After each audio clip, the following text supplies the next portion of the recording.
General Traut, I believe you are one of the people in this room who do not need further introduction.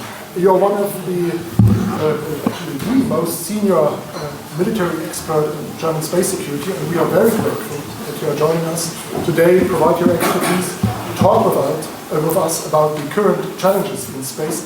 So thank you very much for being at CASS again. We always like it when you are with us, and I'm looking forward for a very interesting and stimulating lecture. Thank you. Oh, thank you, Dr. Fels. Yeah, distinguished listeners, ladies and gentlemen, I'm actually quite humbled to be called as a most senior space security military expert. Well, of course, in Germany. Thank you so much. Thank you so much. I'm getting more comfortable in my role right now. Do we have the slides up there? Okay, let's see how it works. Okay, so let's check if we do have the next one. Wow. Is it readable from the back there? Almost. It's a little bit light up there. Right, ladies and gentlemen, it's my mission to keep you awake after a lunch, which is kind of difficult because the room is getting darker and darker. And we go up more into outer space right now after lunch. So space is, of course, endless, as you all know. Space is very large, space is very old, space is very cold. Please don't feel cold right now.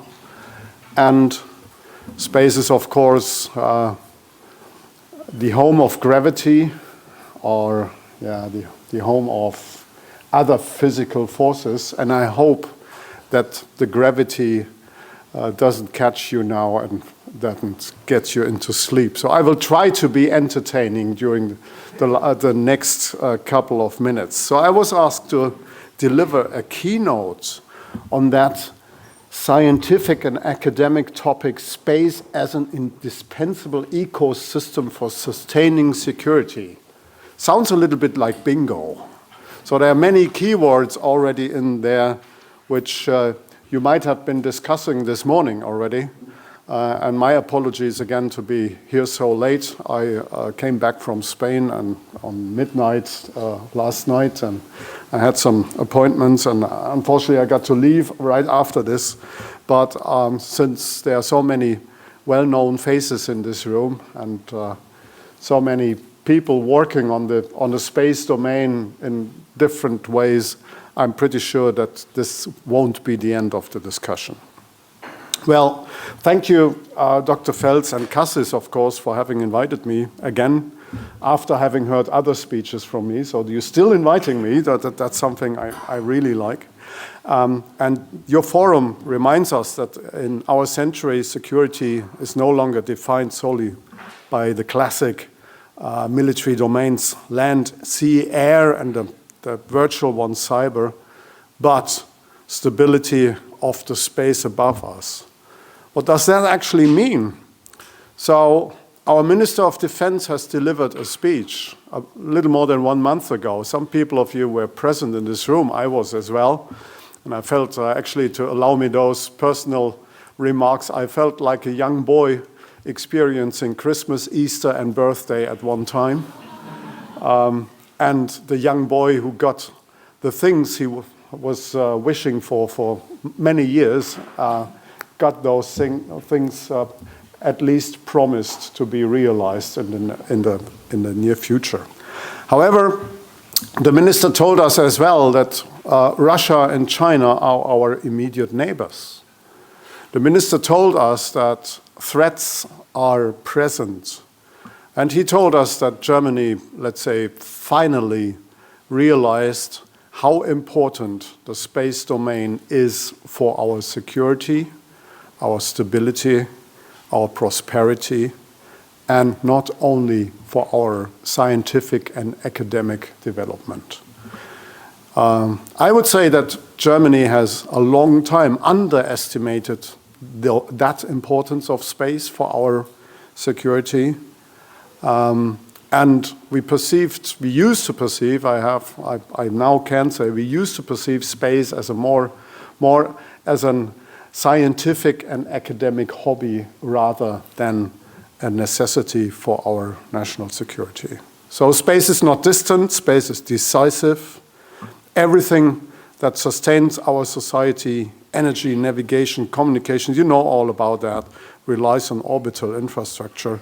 So space has become the invisible backbone. Well, if you look up there in the sky, you see many satellites flying, so it's not quite invisible anymore. So there are many visible traces of our space activities.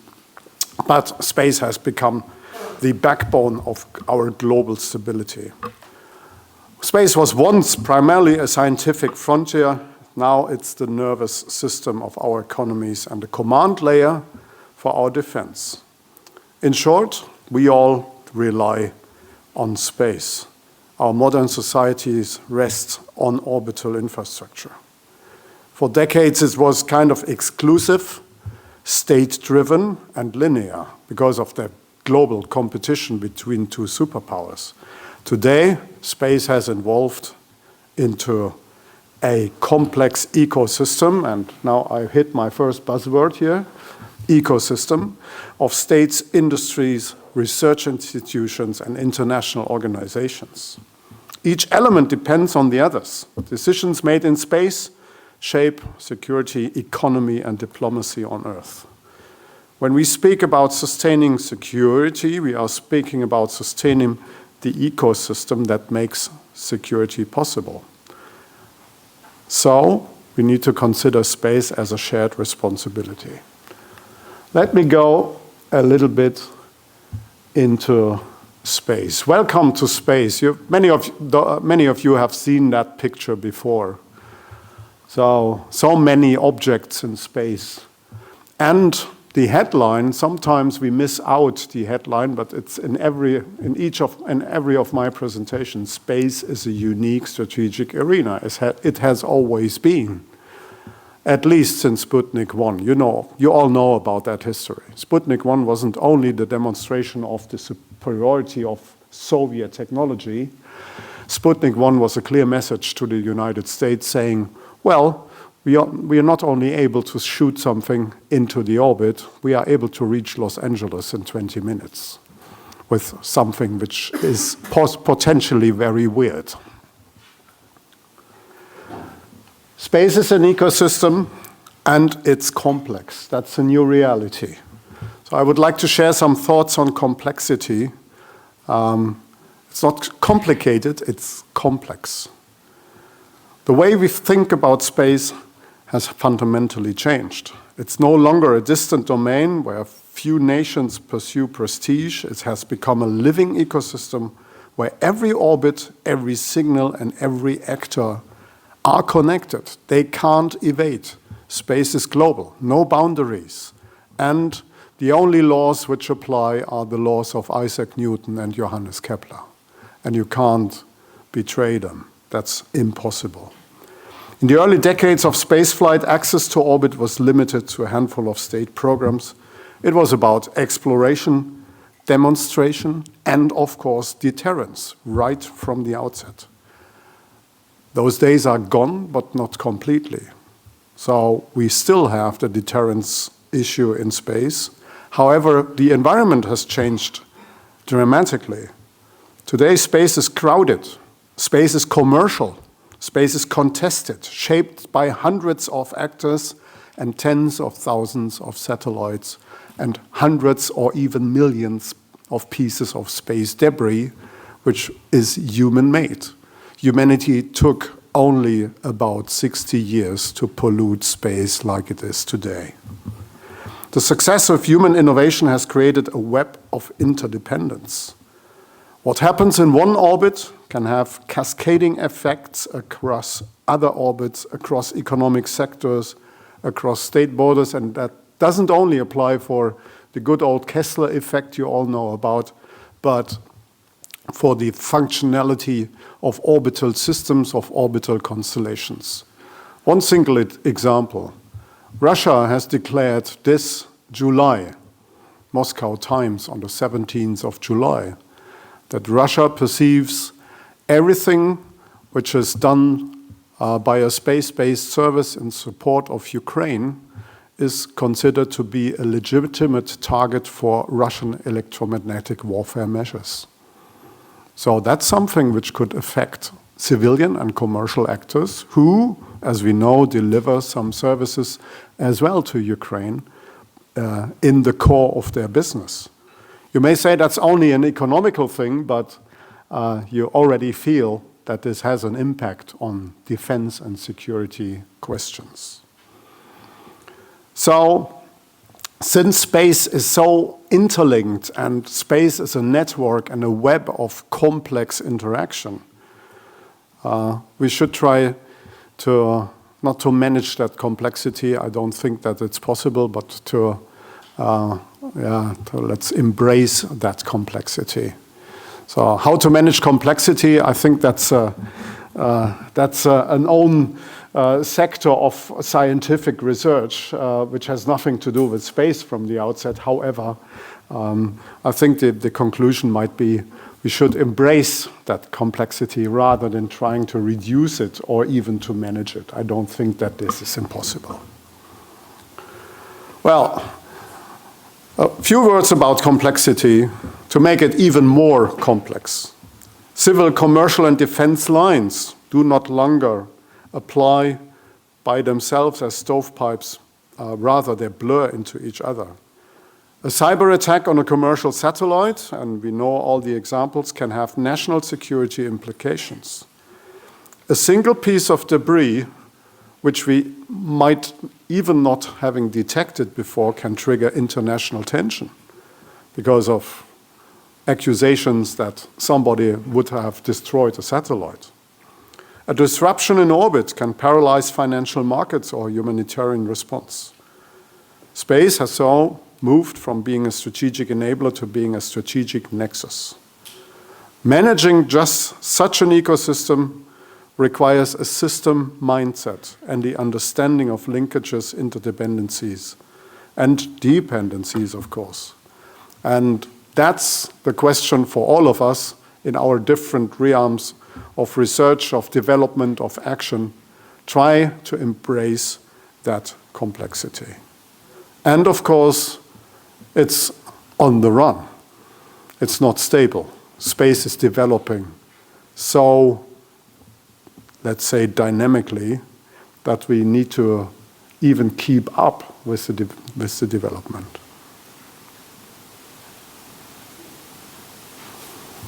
Security.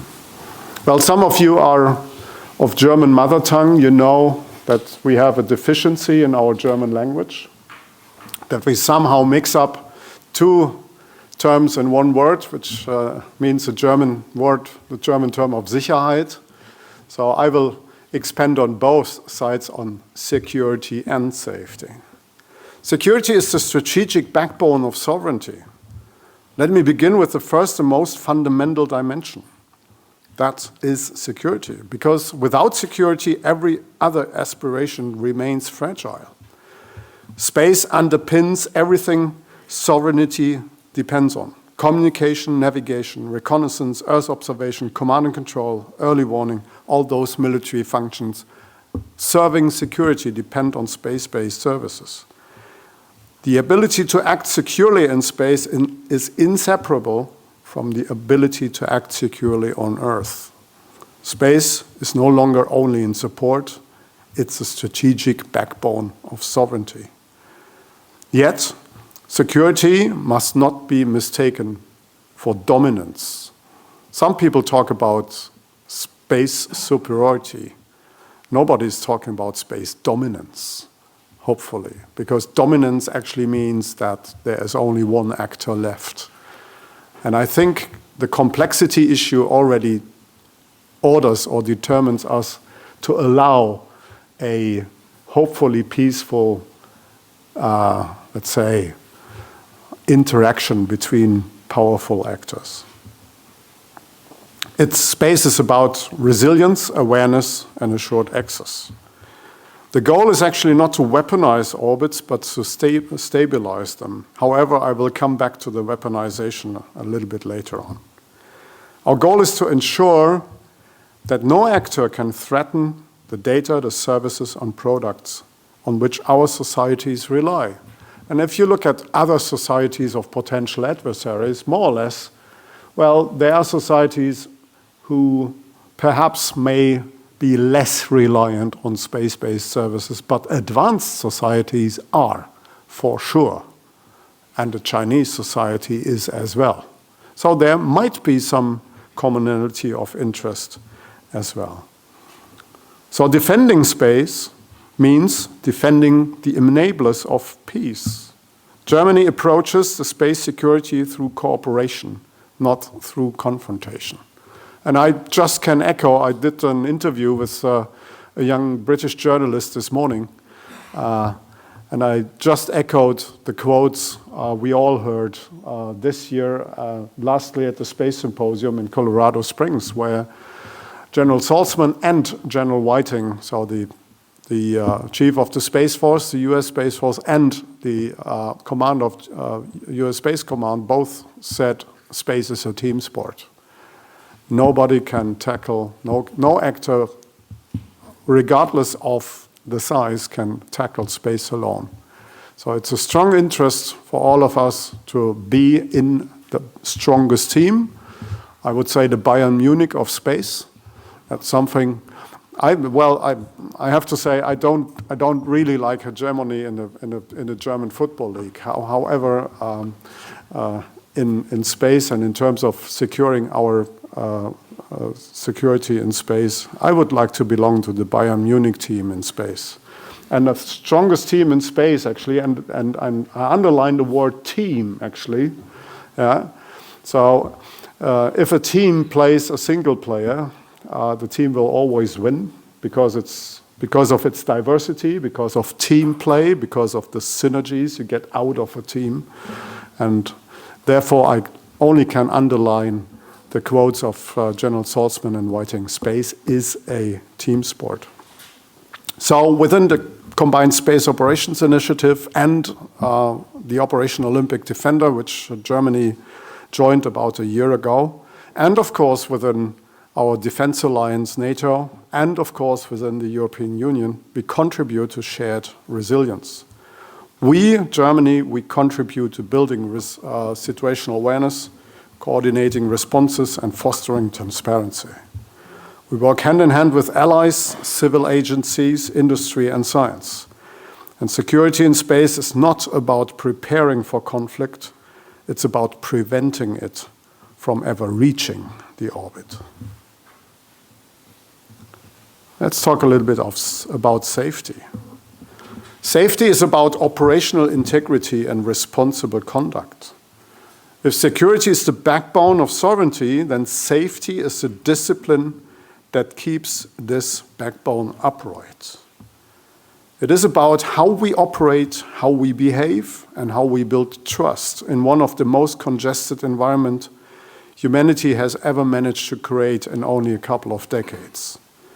Space is not empty, as you know, and the debris problem and the, let's say, traffic management problem is increasing by enormous rates.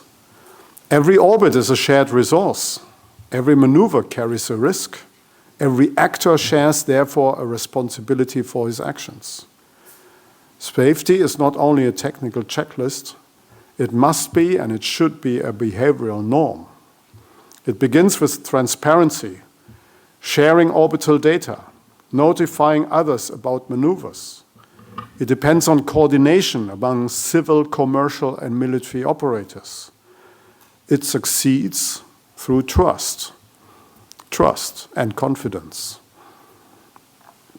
Knowing that actions in orbit are visible and explainable, and everybody who represents a spacefaring actor should be conscious of that obligation.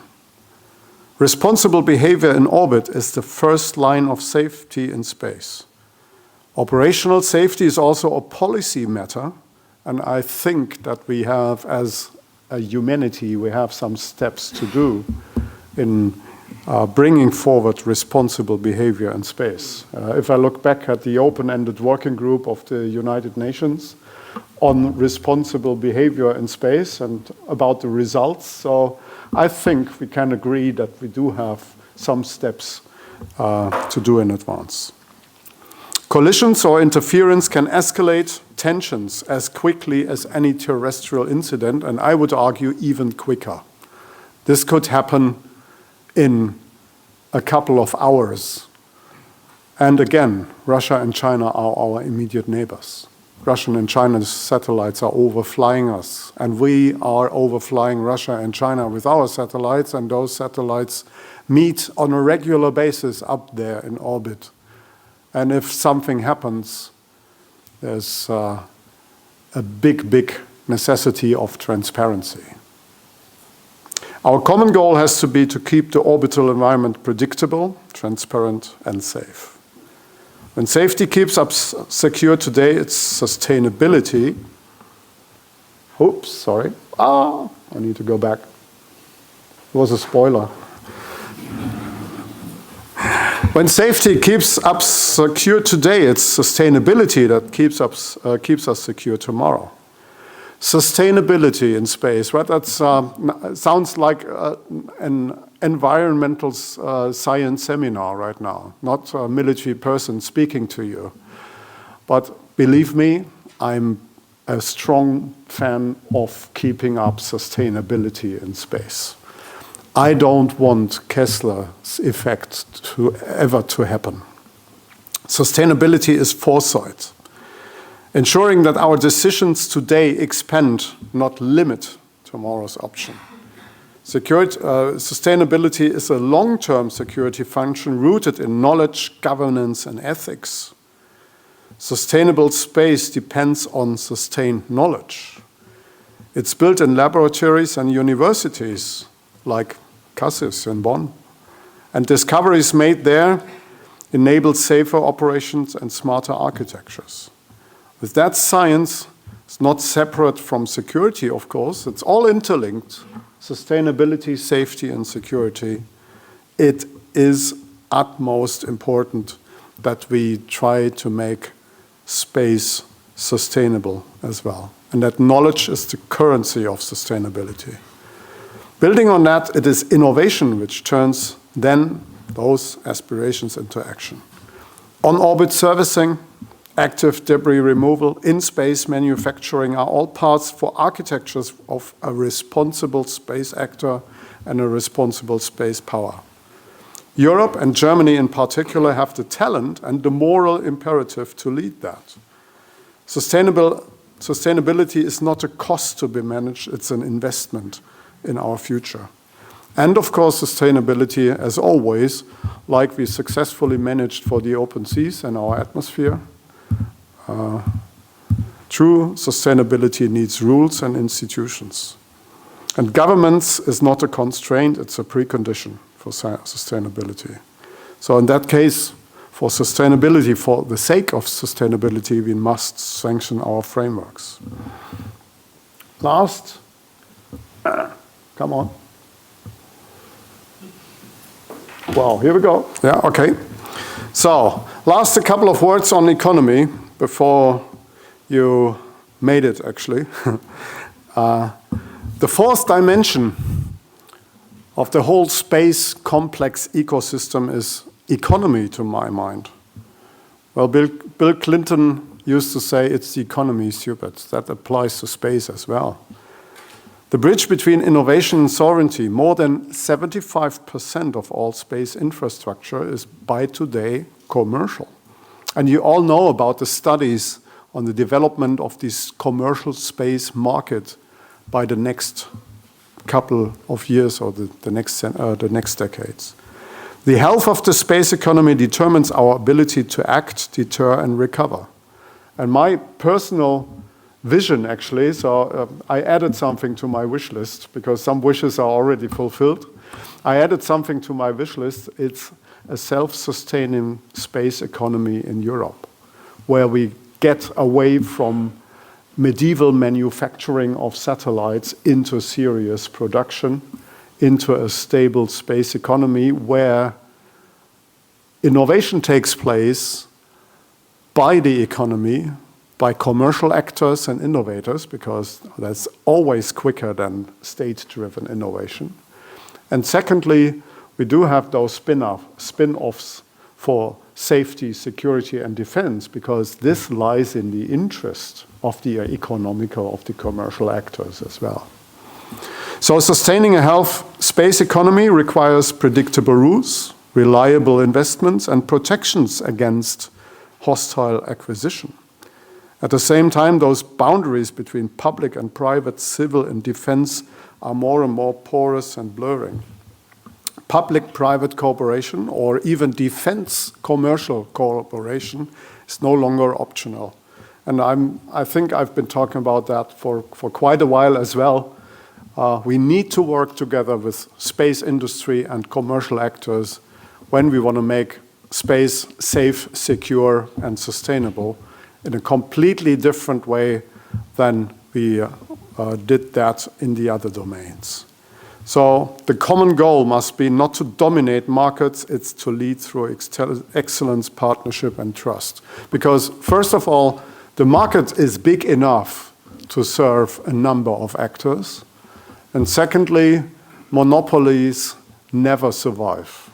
So there's always room for more than one actor or more than one commercial provider. Let me come to my conclusion, if that works. Here we go. Germany's future in space, from a military perspective, of course. I would underline that from dependency to design. So these four dimensions, complexity, security, safety, sustainability, form the ecosystems that our society, our industry, and our statehood should underline. But it doesn't organize itself. It needs some direction, it needs some design, it needs, of course, some discipline. Germany has both the responsibility and the capability to lead, not by dominance, but by coherence, credibility, and partnership. We want to shape rules, we want to help to shape standards, to create standards, and, of course, we want to make space safe, sustainable, and secure. For too long, Europe, perhaps, and including Germany, we have relied on third parties and external providers. It's time to move from that dependency to design, to play a significant role in the future design, how we want to work, how we want to operate in space and for space. And that strategic sovereignty begins, of course, not only with strategic design, but with reasonable investment. And, well, you all have noted our minister's speech. And that's not only the Minister of Defense. We do have the Ministry of Research, Technology, and Space in Germany right now, as you perfectly know. And, of course, there will be some investments on our research and technology branch as well. Our investments, so coming back to the military side of the house, for example, in space situational awareness, satellite communication, Earth observation, reconnaissance, dual-use technologies, and, of course, and that's my last wish, actually, nobody goes to the arena with a shield. If you were a Roman gladiator, you know all that. So active space capabilities.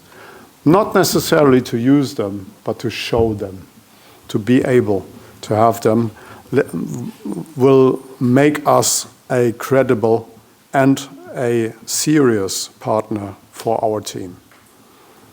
Well, at the end, if you look at the whole future in space, I think we can be optimistic. Of course, investments are expensive, and you have been discussing about the budgetary situation of Germany in the coming future.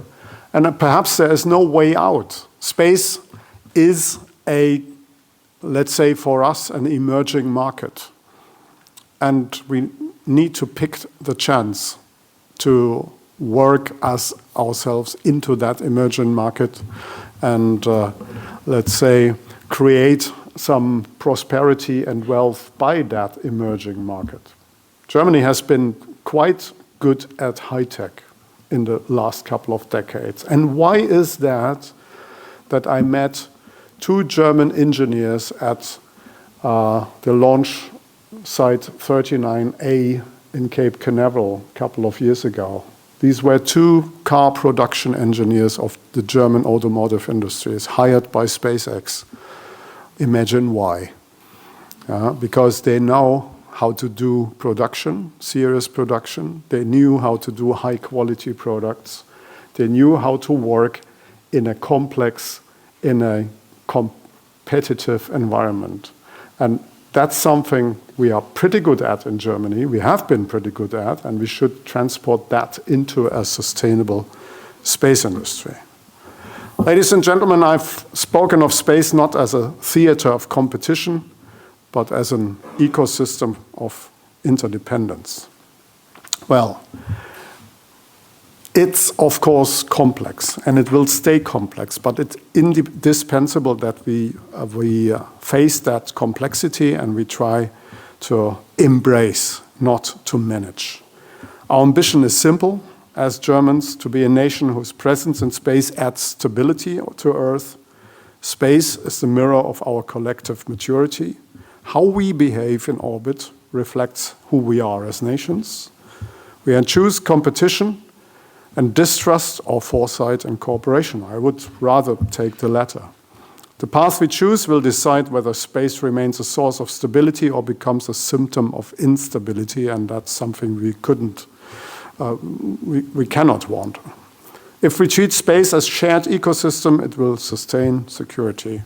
If we treat it just as a battlefield, we will all lose altitude.